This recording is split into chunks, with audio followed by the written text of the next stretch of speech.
Triple M's Rush Hour podcast is brought to you by Fox Footy, only on Foxtel.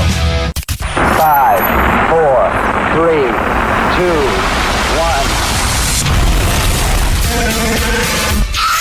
I see assholes like you every day. James Brayshaw. Every day. Billy Brownless. Is this moron number one? You're actually not a bad dresser. Put moron number 2 on the phone. I am the king of Flogtown. What the hell is wrong with you two? Everybody's working overtime.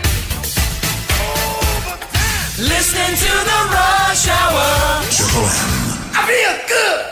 Oh, Willis, we feel better than good. Yeah. I tell you, I'm over here in Adelaide. It's very, very nice to be on the Rush Hour again. I hear yesterday went absolutely magnificently. Before I get to you, Bill. Yep. I want to talk about who's coming on today because the guests are extraordinary. Sean McAuliffe will be here. Mm-hmm. Great friend of the Rush Hours. Very intelligent man. I know you're ready for him, Bill. Ready so to I look go. forward to you and he going head-to-head. Yep. Rory Sloane, unbelievably good footballer from the Adelaide Crows, is going to be in this Adelaide studio with me. I can't wait for that. And then a midweek rub with Campbell Brown and Damien Barrett, the first of 2014. So massive Rush Hour. Don't go anywhere. I know you won't be anyway. Hello to you, Bill. G'day, Jim. Plenty of footy news to talk to those boys about. Also some cricket. I reckon the Aussies are unbelievable at the minute. We're loving them. So great to hear your voice again, Jim. Thanks to Gazza yesterday. Yes. G'day to the listeners and g'day to you, Hig. Well, you buy a hat like this, I bet you get a free bowl of soup, huh? Hey, now, Jimmy boy. Yep. No good reading in the papers here. I'm reading here about levy on rich clubs and all this. No good going to the papers, my friend, all about the AFL Presidents and CEOs Summit there in Adelaide. We will go straight to you because you were there front and square. You're in the room. You know what went on. Yep. How has the summit been? Very good. Very good is the simple answer to that, Willis. Yes. Not a lot of detail because that's in the workings to come. Right. But an in-principle agreement from all clubs that unless we get all 18 up and about and financially strong, our competition's not going to be the number one code in the country, and that's what we're all about. So it was good because the whole room bought into the fact that this is an 18-team competition, and every one of those 18 teams, every 18 years, needs to have a look at a premiership. So I've always believed that, but I think there have been others who have been a bit more sort of narrowly focused. Mm-hmm. But I think now you've got 18 presidents and CEOs in the room yesterday saying we must do this. We've got to find a way to distribute enough wealth to all the clubs so that they can fully pay for their players and their footy department so that no footballer, Bill, can be drafted to any club and be disappointed at where they're going. So all 18 presidents, CEO have said yes to this. Yep. Let's go. It's Get it groundbreaking, this, Jimmy boy. It is, Bill. It will change football forever and it'll make it a much, much better game. So what it'll mean is everyone will be able to spend 100% of their salary cap and special payments on top of that and also fully fund their footy department to a level that's acceptable. So, you know, if little Maxi Brownless, Willis, in how many years? 5 years, 6 years? No, give him another 8, yes. All right, 8 years. Let's say in 8 years he's drafted and you and the Dahl are wondering where he's going to go. Yep. What we want is for when Maxi's name's called out, you don't care where it is because every club's a ripping destination for him to play footy. Yeah. Well, Jim, hasn't been the case to date, but it will be from now on, and I think that's great. I was over in Adelaide, was talking to some parents who I know pretty well. Yep. Their boy got picked up by Port Adelaide 3 years ago. Yep. And they thought it was the worst thing That's ever. it. Now, let me tell you, they love the club. They love what Port Adelaide are doing, Ken Hinkley and all that. But you're saying we don't want that. We want to get drafted, and they're happy as Larry. They're paying 100%, so that kid can earn the full amount of money that's should be paid to him. But he can also be in a facility and have enough coaches and medical staff and all the rest of it, so that he gets every chance to be as good as he can be. So that's the thinking. I applaud it, and once the detail's done, we'll get ripping into it, and it'll make the competition much better. Yes, sure. What about the living away from home allowance, or COLA as they call it? Been peeled back, and so it should.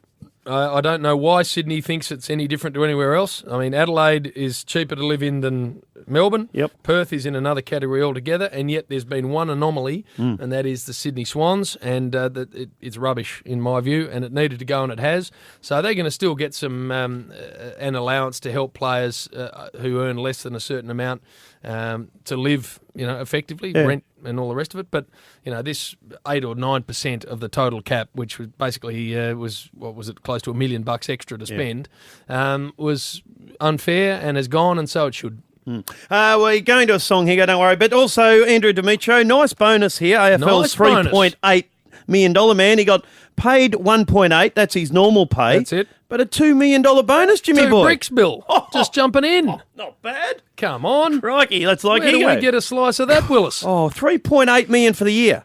How much is that a week? Jeez. That's extraordinary. I'm gonna work it out. Work that on your phone there. Just pay. We need to go because I want to hear about from you next. Something that happened when we were on holiday, and I want to hear about it next, Willis. Yes. Oh, yeah. Don't go anywhere. Don't go anywhere. To work I'm out what telling it is you, a you need to week? hear this story. 73,000 a week. It's not bad, Hick. Crikey. Bloody hell. Jim, I want to Yes, tell you a Bill. little story. Sit back and have a listen to this, my friend. Well, I want to listen. Just after Christmas there, I thought I'd go down to Lawn. So I got a good mate down there that's got the pub, the Lawn Hotel, Johnny Upham, good Assumption boy. He helped me out with a little room at the back of the pub, and it's in the motel blocks, right? Yes. So I head down there, and he walks me into my room, and I walk into the just a very basic motel room. It's got the double bed and the bathroom. He leaves and says, "Come down and have a beer later on." I said, "No worries." So I walk around my room for 1 minute, and I'm getting bored, Jim. Got nothing Yes. to do. Right. So I have a look at the bathroom as you do, open a few drawers to see what's there, check if the Bible's there on the front shelf there. Yep. Always important. And then I see a connecting door. So I just think, to myself, I'll just see if this door's locked or not ever. So I open my side of the connecting door, open the door. There's What? another door there, obviously. Well, of course, Bill, if it's a connecting room, Yeah. yep. But you wouldn't open that door because that's to another room. Well, I just thought, Jim, I would try and see if it's locked. Just a little game by myself. Really? So I open my door, that opens. There's a connecting door to the next room, obviously.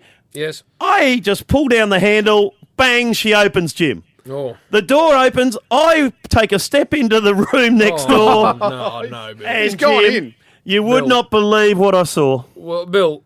The husband and wife Oh, no. were on the bed, Willis. and Jim, Oh, but now, Bill. Jim, What? husband and wife were lying on the bed in a Yes. position. Yes.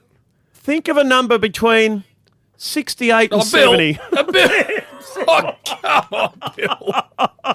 You Jim. cannot be serious. I got the biggest fright of my life, Willis. and she was lying there Oh, Bill.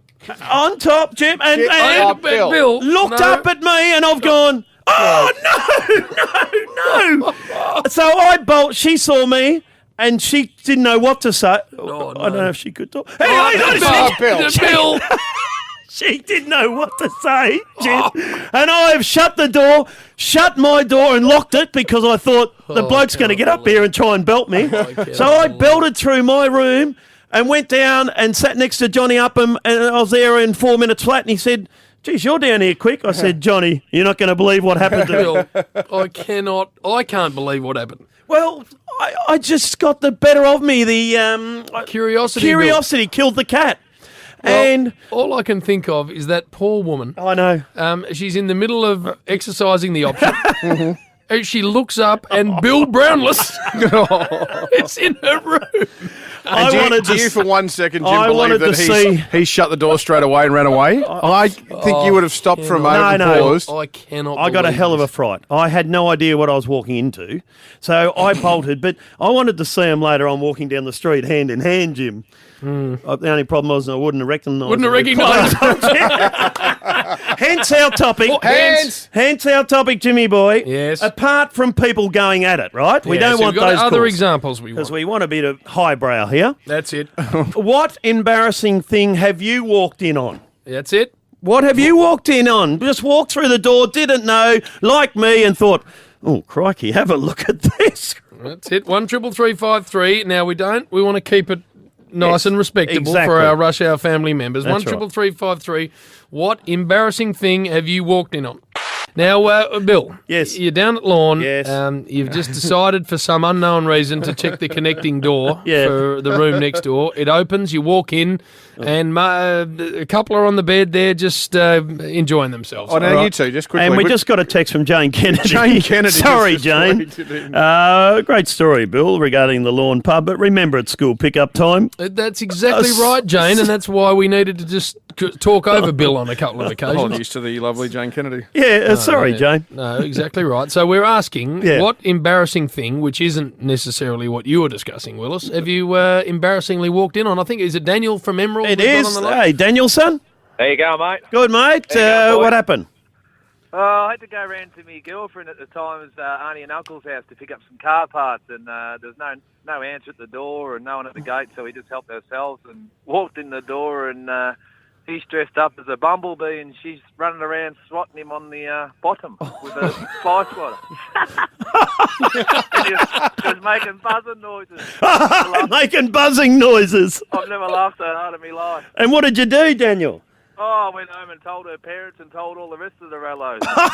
It was pretty embarrassing at the Christmas party. Don't forget, it was unbelievable. I've never laughed so hard in my life. Oh, fantastic. That is funny. I walked Bill. I'm not sure this is walking into a room, but I remember going to a petrol station years ago, and I was out of petrol, so I was buggered if this place didn't serve me. Anyway, there was no one behind the jump or out the front, so I thought, well, I'll just go around the back here and see if there's anyone who's going to be able to do this. Yes. Anyway, I walked around the back, and the joint was in the throes of being robbed. Oh, so these two blokes... These two blokes were basically on their way to breaking in to steal stuff out of it. Yeah. I've walked around and I didn't say it, I just looked at them and the two of them looked at me and then they just legged it, took off. And I've gone, what the hell happened then? I thought about it afterwards. I thought those blokes were breaking in, Bill. Well, imagine if someone came and grabbed you and they would have thought you were the robber. Well, that's exactly right. Anyway, so I just walked back around the front and waited and no one came and I was out of petrol. But anyway, you at least saved them from getting pinched. Do you pinch any fuel? That's what you should have done, Jim, and blame the robbers. Now, we did have a whole lot of callers. We've had a lot of callers, Jim. But unfortunately, they're all... sex-related. Yes. And we've got to be mindful. And thank you, Jane Kennedy. Yeah. Thank you, Jane. That's what we're all about here on the Rush Hour. Yes. Because we're a percent well, dumber. We're highbrow, and we're also school pickup, Bill. Yes, exactly. So when you're asking to think of a number between 1 and 2, just don't make it between 68 and 70 because Jane Kennedy's kids are listening.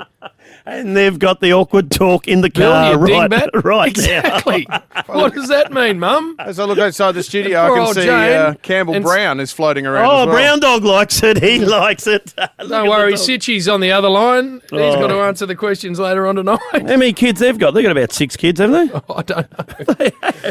We've lassoed our great friend Mad Mates Rory Sloane here in Adelaide, who jumps in with us. This is, by the way, the Malcolm Blight medal winner. In other words, best and fairest at the Adelaide Football Club. All Australian. Man's done the lot. Hello to you, Rosa. G'day, you two. Good to see you both. Hey, Rosa, good effort that, mate. The great man, Malcolm Blight, best and fairest you are. Mm-hmm. And now you're a leader. You are out there. You've got to be a leader now, Rosa.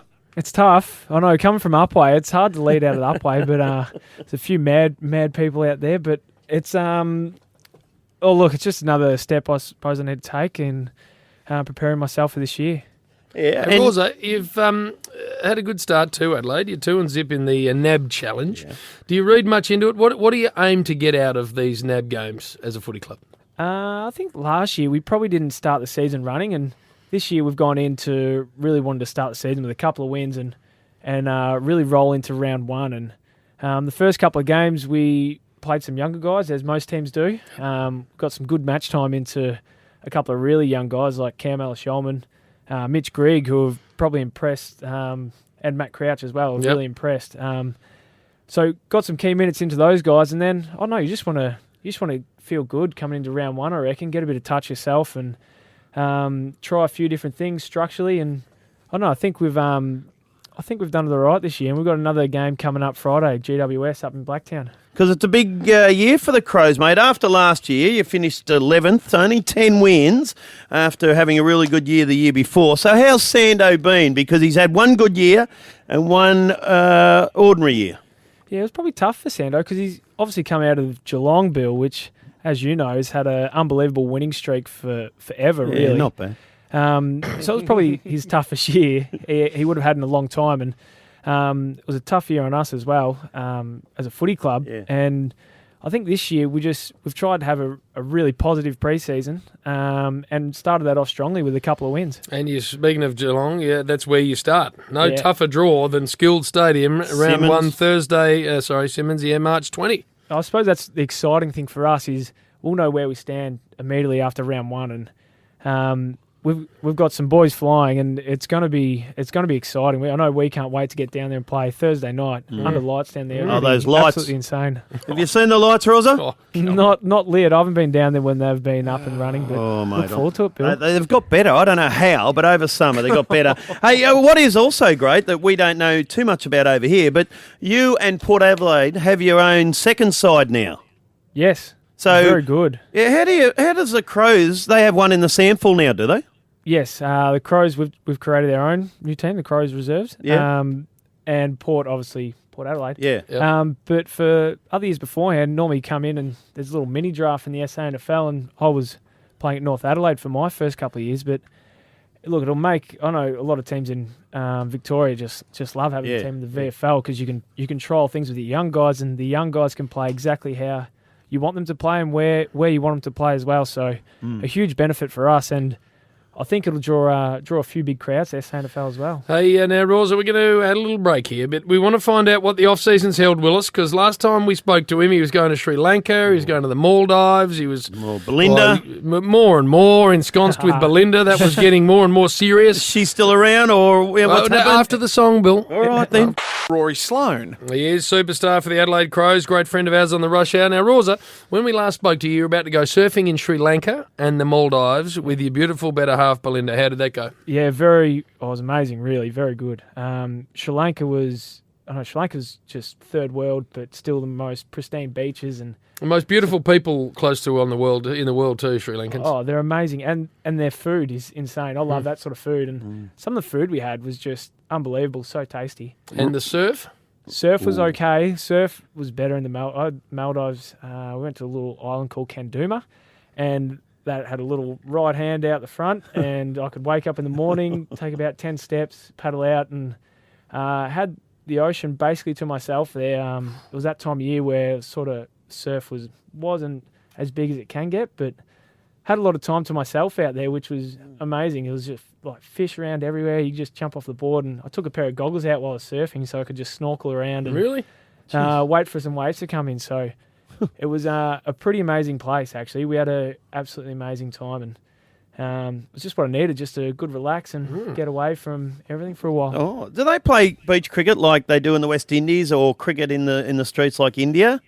They do. They love their cricket, Yeah. Sri Lankans. Everyone I spoke to over there was, "Oh, you're from Australia?" I'm like, "Yeah," and they're like, "You bowl a bat," and that was the stock standard question. And they all rate themselves as batsmen over there. Yep. There's no shortage of batsmen. Did you run into Ravi Ratnagar? One of the greats. Ravi Ratnagar. I love him from Sri Lanka. Hey, now I've got to ask you about some new players you got down the club here. Yep. What about Eddie Betts? Seems to be setting the world on fire over there. Eddie Betts! He had the best preseason, I think.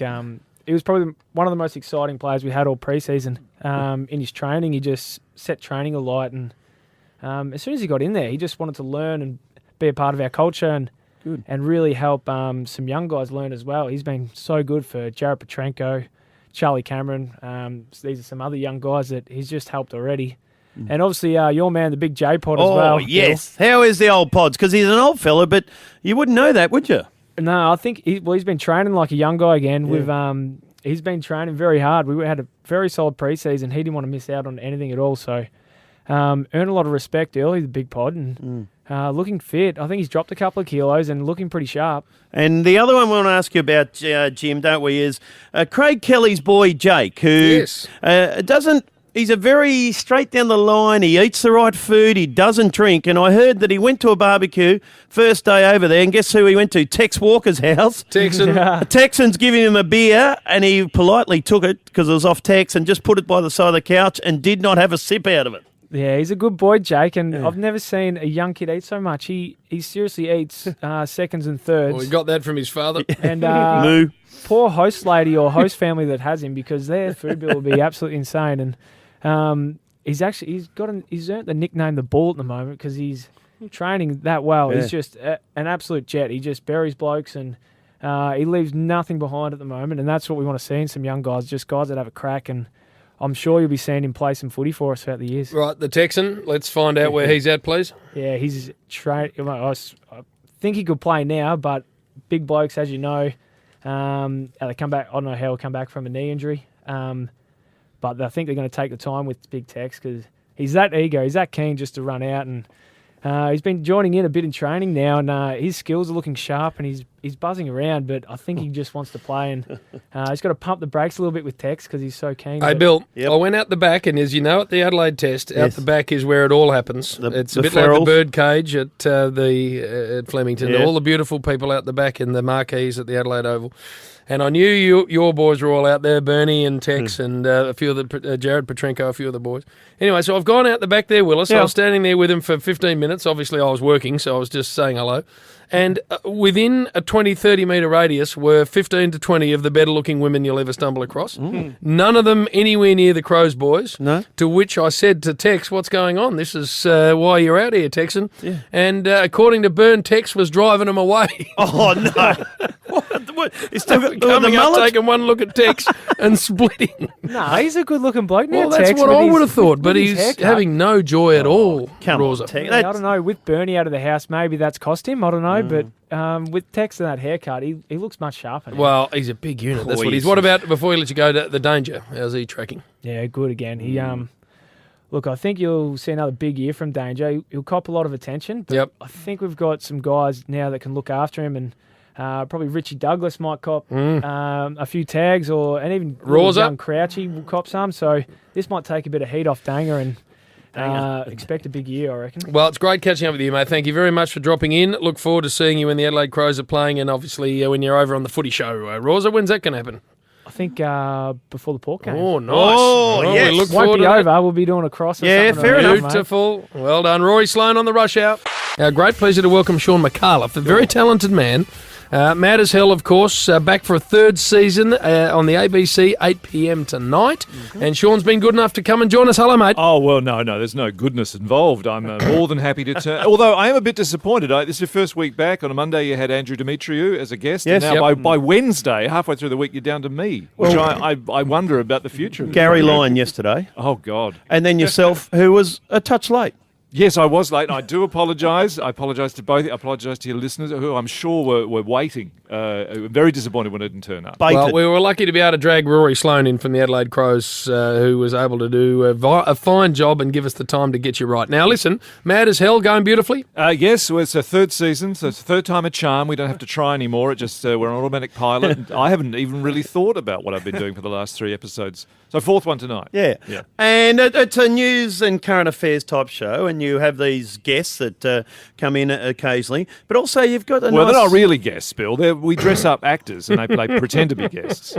So that's why the interviews go my way. It's the way to do it. I did have a look, and I thought, he's actually, they act really well. There was a little bloke that was a unionist. Yes. He did it very well, actually. He did. He scared the hell out of me. He did. But you've got a nice little hairstyle and the glasses and all that. Is that really you, or is that... No, that is me. I'm not. This is not a wig, and these are real glasses. I've been wearing them since I was 5. In fact, I've had this hairstyle since I was 5. Exactly. Hey, an award-winning, Bill. Oh, no doubt. Oh, yeah. JB's right. We won an actor. Do you know what an actor is, Bill? Yeah, you have him as the guest. No. Said. No, this is the old AFI. They've renamed it, and we won an award. It wasn't just me. It was the show, but I collected it and kept it. I saw that up and see. But I'll tell you what, you didn't win last year. Was a Logie. No. Nomination? Because you didn't get nominated. What about that? What happened there, Sean? No, I don't know. Maybe they forgot. Maybe there's a conspiracy. I mean, I was talking to Ed, Eddie Maguire. Oh, yeah. You know him? Ed. Are you familiar with his work? He said that he's not on the list either, so he and I have both been snubbed. Well, two big shows, Jimmy, of course, last year, Channel 10, which was a very good show, Mr. and Mrs. Murder. Murder, that's it. It's a great show. I came in and spoke to you guys about it. We did, and then I started watching it and I liked it.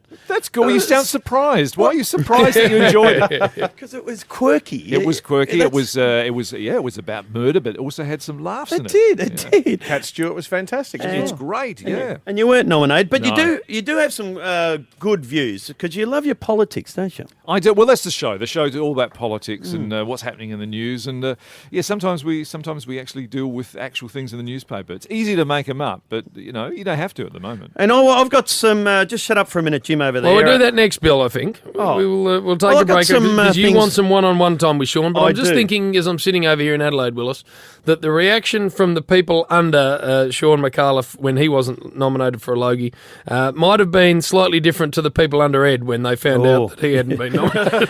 How did you go? Did you blow up? No, I walked in. I said, it's a bit. Actually, Josh Thomas, who used to be on Talk About Your Generation with me, he said that he tried to vote for me and he couldn't find my name. That's the only way I knew about it. And I checked. I said to ABC, did you put me on last year as well? No, we forgot that year as well. So it's been a few years now. It's just a tradition. And this is a former host of the event, Bill, we're talking to as well, of course, and did a fine job. I did it many years ago, JB, when it meant something. Yeah. You did, bloody. I enjoyed it. 2001. Been asked back? No. I have actually been asked to do it a couple of times, but, I was busy.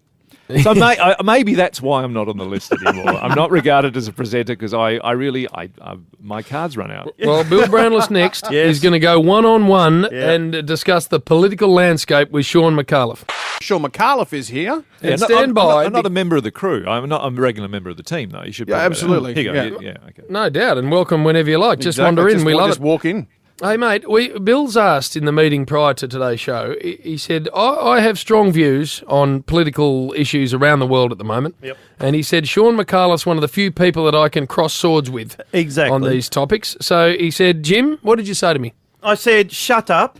And you little dweep. Wow. And give me a go with Sean because I've got some views, and I don't know. I think they're lowbrow, and you're highbrow. You know what you're talking about. You know the landscape. No. I mean, look, I pass through. I'm making a comedy show, Bill. I know. I don't make a real news show, but I'm happy to help you out if I can. You look like a man in need. Please tell me what's happening with Ukraine and Russia. Well, I'm glad to see you call it Ukraine because our Prime Minister called it the Ukraine. And the Ukraine is not right.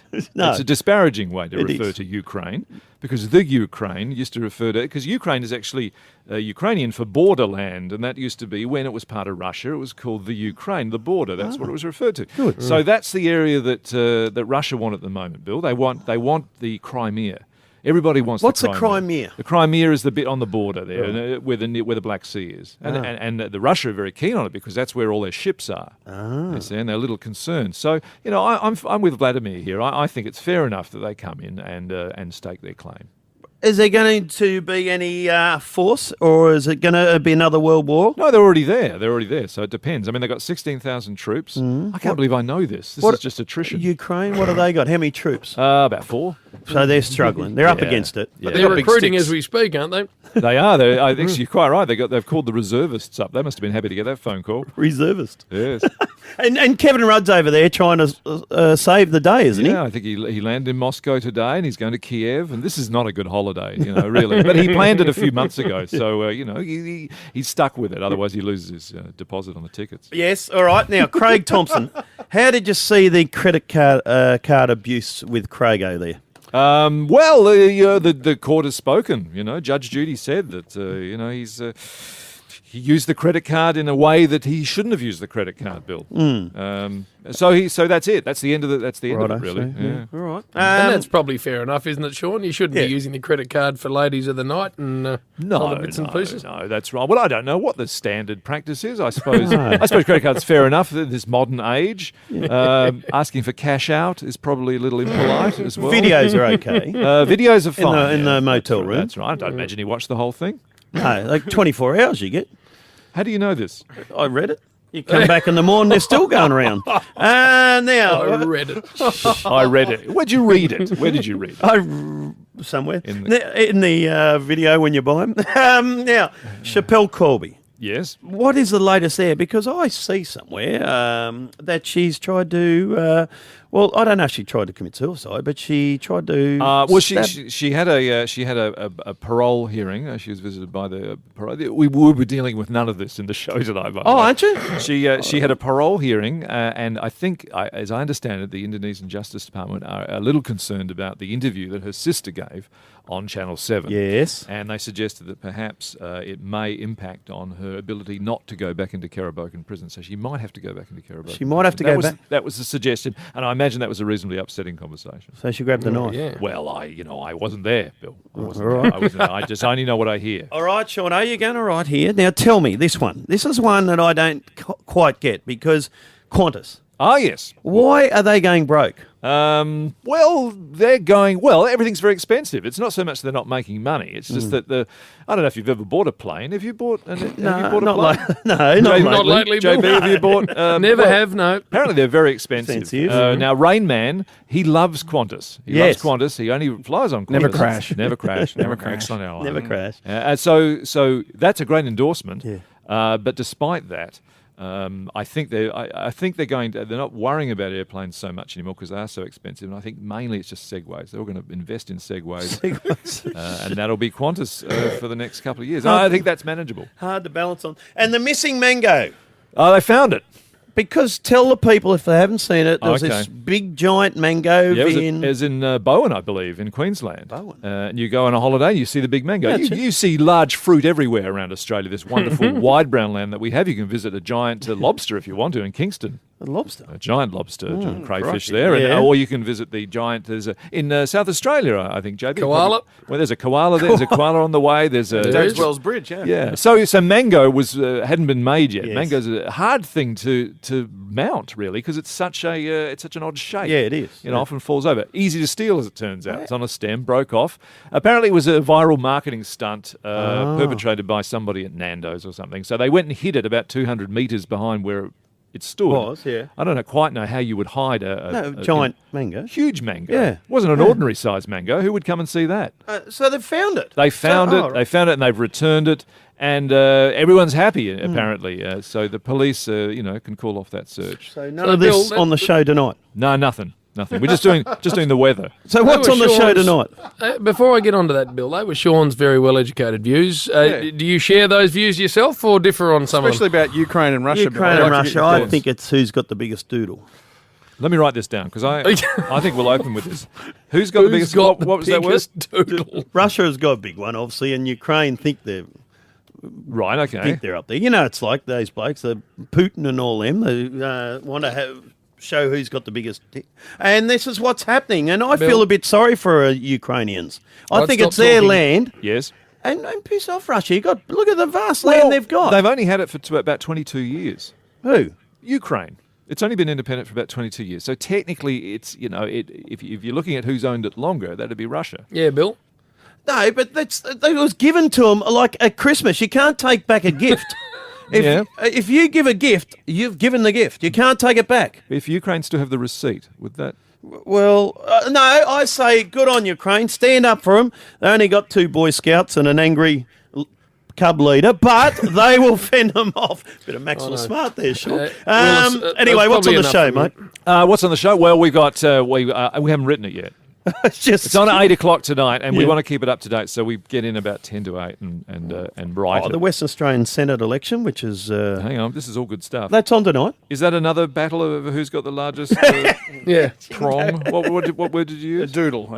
Doodle was his very nice word. Hey, Sean, Mad as Hell's what it's called. It's on the ABC from 8 p.m. tonight, so get stuck into that. Thanks very much for coming in, mate. It's been a pleasure, and I'm so sorry I was late. Yeah, that's all right. Please. Come again. Accept this gift, Bill. You're not getting it back. It's a lovely pen set he's just given you. Sean McAuliffe, thank you very much. Now on Triple M's Rush Hour. The kick's good! It's good! This is the midweek rub. For quality repairs and a lifetime guarantee, call Sheen Panel Service 1300 Repair. This is the story of the year. Triple M rocks football. This is the Midweek Rub, and for people just joining us on the Rush Hour, and there are a few, Bill, that haven't discovered how good a show this is, not many, but a few. They're sampling and they're enjoying. This is a segment where we, for half an hour, discuss everything that's happening in the world of football, and you've requested today we also throw some cricket in there. Yes. So to do this, there's yourself and myself, and of course we bring in the heavy hitters, and Damien Barrett certainly is that, the newsbreaker extraordinaire coming off career best year last year. Hello, Purple. Hello, JB and Bill, and good to have Rush Hour back. Well, it is as nice of to be Monday back. just gone. And for the first time in this segment, we also bring Campbell Brown into the fray, former hard man of the Hawks and the Gold Coast Suns. Hello to you, Campbell. Afternoon, how are you? Well, mate, I need to discuss lots of things with you. Firstly, because lots of people know that you and I are mates. Yes. So over the off-season, I get lots of texts from people on lots of issues. But this particular off-season, 4 or 5 times, Purple, I got the text that said, "What's your mate up to?" And I'm like, oh no, what's he done now? No, it's been an eventful off-season. Obviously started in Vegas on the footy trip, got married over in Bali, which you attended. I did, it was fantastic. Went to Arizona on the training camp, which was good. Had a beautiful white Christmas in Aspen. And then won the Magic Millions. So I've covered everything, haven't I? And you broke your mate's jaw and got kicked out of the footy club. And got locked up. Yeah. I'd forgotten them. No, it's been eventful, which is the way we like it. But obviously, a couple of incidents there, which I'd prefer to have not occurred, but they have, and moved back down to Melbourne now, and just trying to start a new life here at Triple M, surrounded by friends. Hey, Brownie, are you worried though, mate? Because you had a fine career, premiership player, 200 gamer, a very good footballer. But are you worried that you finished it on a note where people will remember how you finished rather than the player you were? Oh, it doesn't really faze me, to be honest. It's not the way you script going out, but look, I know that I got the best out of my ability. Did a few things in the game which not many people have done, and so I'm happy with that. Brownie, let's go back to the incident in LA, because there was a lot written, a lot said, and it still hasn't come from your mouth yet, as far as I'm concerned, on the record, so to speak. So let's see if we can just go back to that night. You were with a teammate, and you've been having a few, as players do at that time of year, a few beers.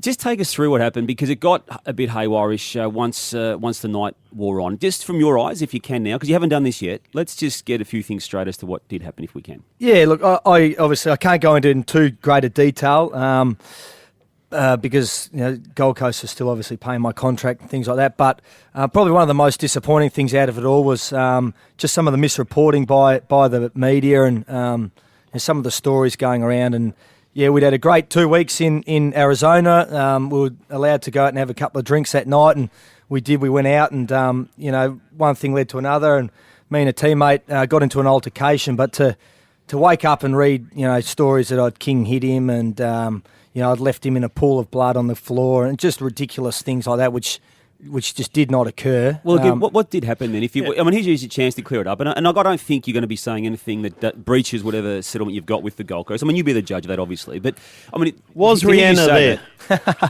Rihanna ended up arriving at the venue, which was good to see her briefly. But, I'll probably take the right opportunity at another stage to go through it in a bit more depth. But it's the way it was portrayed in the media was this violent, thuggish act, which it certainly wasn't that at all.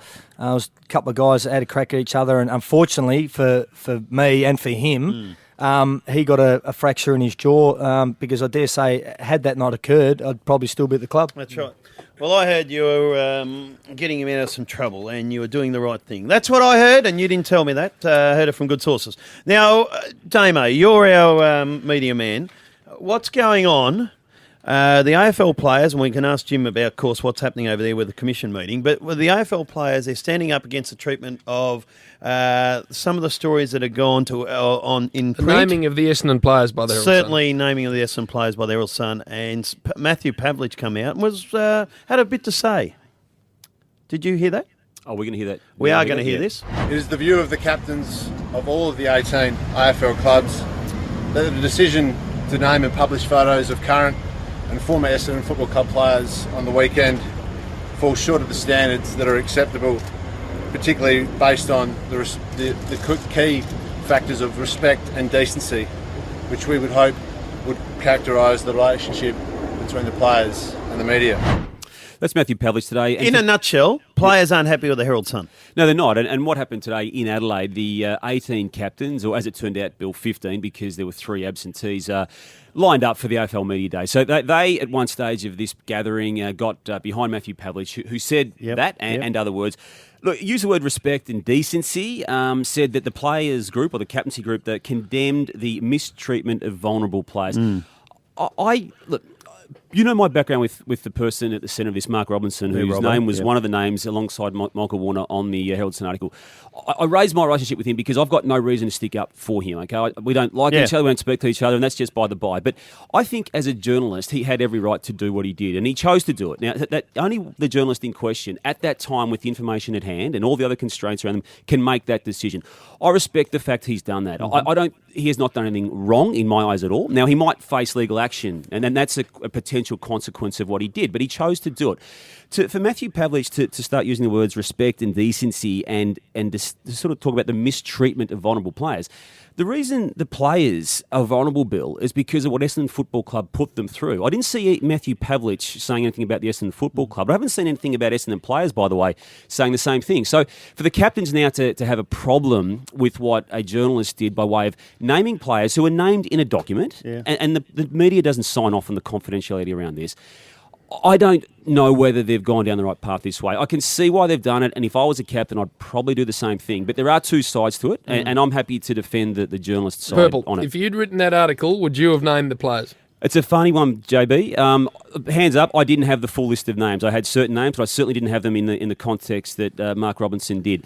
You can only answer that question if you've got the situation in front of you. And to this day, I still don't know if I did. I would think I wouldn't, but at the same time, JB, I don't hold it against Mark for doing it. The reason I would think that I'd be reluctant to name them is because to me it didn't change the narrative on the story, and to me it doesn't change whether these guys are going to be charged by ASADA or not. And the danger that I always thought was that if you were to name them and they weren't to be charged, I do believe you leave yourself wide open legally, and that is still to play out, and there are moves afoot already on that particular front. But again, getting back to the initial question, Bill, and the anger that and I suppose just concern that Matthew Pavlich and others have.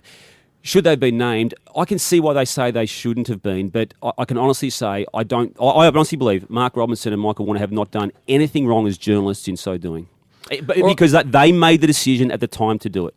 Matt Finnis going to St Kilda. He's surprised by that?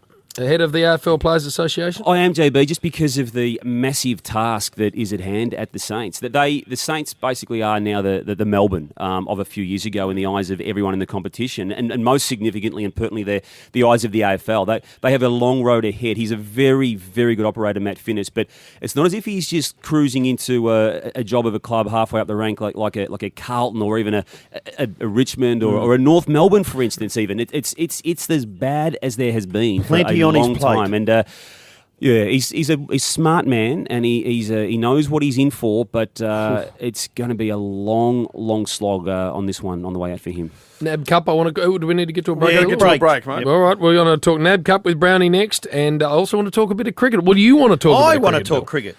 Damien Barrett's with us, and so is Mr. Campbell. It's great being here. Who's your favourite person at the minute? Darren Weir? I like Darren, yeah. No, he's good. Because you're still having a bet. I know you like a little flutter now and then. Yeah, just responsibly. Yeah, good on you. Well done. Yeah, that's it. Now, I'll tell you what I did this morning. Listen to Jim. I'll listen to you three. Absolute Jim, flogs. I want to talk cricket before we get into anything else, because All right. we're timed out tonight. Now, overnight, the Australians are unbelievable. Davey Warner comes out and smacks 145. 135 in the first innings, 280 runs. He's the first Australian to make 500 runs in a 3-test series. And at one stage, Graham Smith had 9 fielders out on the boundary line. Yep. He is currently our best, the world's best batsman. Yep. He is in the best form of any batter in the world, and I must admit, I never ever saw him becoming this player. What was that, JB? Just you thought he was too in code with the shorter forms? He just used to bat in such a kamikaze fashion that it was compelling to watch, because he just tried to hit every ball for 4 or 6, but there was no method to his batting at all when he came in. So remember, he made that brilliant 100 in Perth against India, but then I think next 10 innings he's battled to get to 20. And I thought, well, that's going to be what we get from this bloke. And then suddenly, it started in England, I reckon, after he jobbed old Joe Root. And then got given a spell. I reckon he went and thought, you know what, I actually quite like playing cricket for Australia. I've got to pull my head in.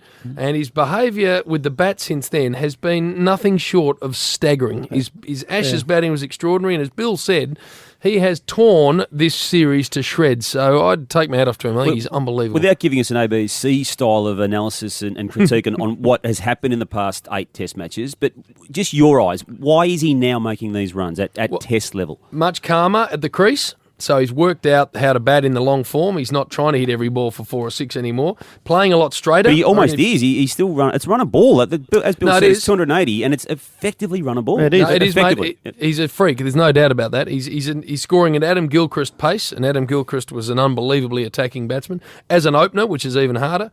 But he's playing much straighter. He's much calmer with his feet, and he looks to me like a complete Test batsman. Can you pick the ball up quicker than anyone else? Because he seems to see the ball quicker than anyone else. Yeah, well, he's in red-hot form, Bill. That's the other thing. I mean, he won't stay at this level for the rest of his career. I doubt he will anyway. I mean, it's just an extraordinary level he's got to. But I love it. I also love Mitch Johnson. Yeah. I mean, he has gone from an unbelievable Ashes series to South Africa and ripped them a newie. Yep. Which, again, everyone thought he might come down, but he hasn't. He's been extraordinary. Ryan Harris has been extraordinary. So I just think Australia, Michael Clarke's innings in this Test was unbelievable, the way he came back from a pretty flat period. Got a gold in the second dig, see that? Yeah, I so did. South Africa need 439 to win. Australia needs No 6 chance, wickets. Bill. No chance. The game will be over by halfway through the day, and they are one of the great front-running countries in the world, by the way, South Africa. When things are going well for them, you can't touch them, but as soon as it goes the other way, they fold like a house of cards. And we've got a new knob, a fair dinkum flog, they reckon. Yeah. Fat du Plessis. They reckon he is a flog. He runs around when they do their warm-up. Listen to Bill. He's got the shirt off, and the Aussies hate him, Jim. And that's why they came at him like pack of dogs the other day when he picked the ball up. Apparently, Flogsville he's from. Is he any relation, Purple, is he any relation to the former Proteas enforcer Bismarck du Plessis? I can't answer that one, JB. What a name that I think is. it's the same surname and the Bismarck exact same smell. du Plessis, the man's name was, and he was about 17 stone and used to kill people on the pitch. Hey, I want to talk footy quickly with you, Brownie, because I got up this morning in the hotel in Adelaide and went down to get a coffee, and there was Lukey Hodge sitting there, so I had a 10-minute chat to him, a ripping bloke. And I said, mate, your club is in unbelievable shape. Reigning premiers, you could not have started the season better. How do you assess your old mob? Yeah, they've hit the ground running, haven't they? There's certainly no premiership hangover this year like in 2009, and their 2 NAB Cup games were brilliant, convincing winners, and I think their depth is the thing. They've got a lot of young kids that have been there for 2, 3, 4 years, haven't played much footy, but been in the system, and they're very good. And the absence of Buddy, what's that going to mean to them? Well, they've always seemed to play better without Big Bud up there. I think Jack Gunston will step up now as the second forward behind Ruffy. And they just find ways to kick goals. I don't think it'll affect them one bit. JB, I know you're bound by certain degrees of confidentiality as to what you've heard as one of the club presidents in the past 24 hours there in Adelaide at the season launch gatherings. But what is the big thing to come out of the meetings with the clubs in the AFL? Well, that there was complete sign-off on the competitive balancing or equalisation or whatever you want to call it. There was some kicking and screaming. I'm understanding within the subcommittee because you had Eddie Maguire and Andrew Newbold, a couple of presidents of the really big clubs. So there had to be some massaging to get it through. But it was presented in principle yesterday, Purple, so very little detail. It's just an in principle, this is how we want to head.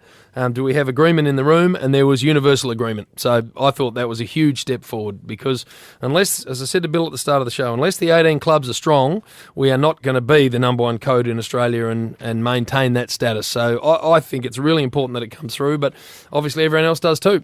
Swans haven't taken all that nicely to the removal well, the cost of living, that's a different thing. But Bill, Damo, they were never going to, but it couldn't stay. It was ridiculous that they were getting it. It had to go, and it will go, and I think it's a good thing. No doubt about that. And also the Demetrio salary wasn't bad, but that was part of the TV rights. Oh yeah, I mean it was a $2 million bonus effectively, which meant that in the 12 months of the 2013 year, he effectively brought in $3.8 million. Bill, it's a lot of money for $73,000 a week. Is it? There you go. An organisation that certainly didn't have its finest year. All right. Just on that, Campbell, with the media, do you or do the players get together and dislike someone from the media or a certain paper? Oh, there's no doubt that the players talk when they read articles and columns and things like that, and there's certainly journalists that players don't like. There's some talk after articles that players not speak to other journalists and things like that. But all in all, I think the relationship between the media and clubs and players is very high, and there's a lot of respect there on both sides. And I can't see a problem with anything that's been raised of recently. I think that Robbo had every right to name the Essendon players. It was in the public interest. I think I'm a player and I wanted to know which players were on it. So, in that regard, there's certainly players that don't. All right, Bill, I know we got a time out, so we better get going. Brownie, very nice to chat to you. Thank you very much for coming in. No problems. Yeah, Damo. Purple as always. See you, boys. And I got a joke for you. Oh, come on. What did Jay-Z, Jay-Z, what did Jay-Z call his girlfriend before they got married? What? Fiancé. Oh, no. Even I can't laugh, Bill. Fiancé, Damo. Damo's usually one of your champions. Yeah, but, come on, Damo. Give me something. Right, a bit of some plunk. That's rubbish, Bill. That is rolled gold rubbish. Pretty ordinary, Bill. It's really bad. They're getting worse. Oh, no. Brownie's come in here. Garbage, Bill. Fiancé. Go Weary. Can he get the quaddie? Let's get Weary home. Those jokes are rubbish. Michelle Payne. See you, mate. Triple M's Rush Hour podcast was brought to you by Fox Footy, only on Foxtel.